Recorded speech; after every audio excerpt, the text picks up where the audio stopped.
DJ Dilip Dumri Chhapra टोला DJ Kanchan Raj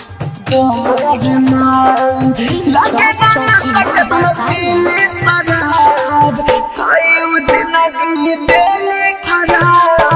नया साल में दिल टूटल हमार दूसरा से बोलतिया हमार माल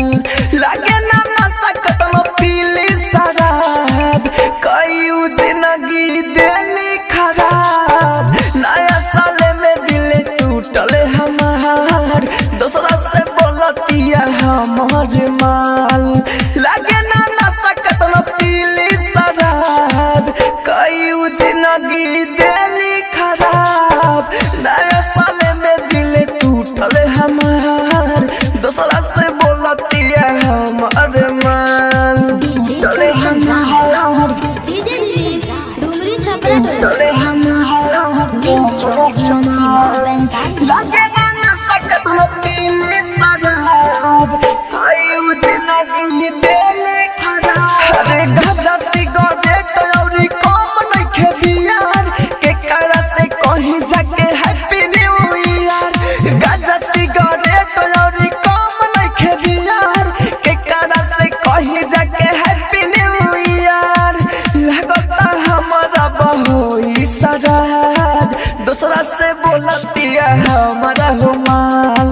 लगे ना नशा खत्म पीले शराब कई जिंदगी दिल खराब नया साल में दिल टूटल हमार दूसरा से बोलतिया हमारा हुमाल मिक्स बाय एजी रिकॉर्डिंग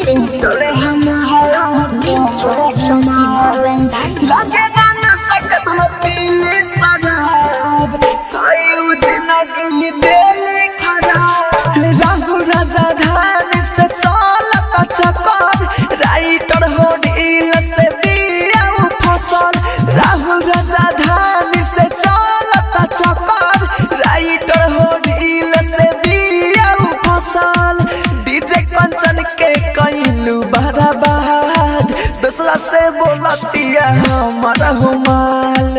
लगे ना नशा कितना पीले शराब कई जिंदगी दिल खराब नया साल में दिल टूटल हमार दूसरा से बोलतिया हमारा हुमाल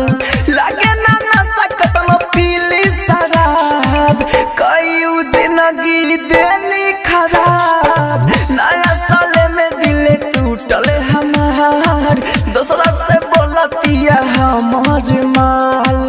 लगे ना नशा कितना पीली शराब कई जिंदगी दिल खराब नया साल में दिल टूटल हमार दूसरा से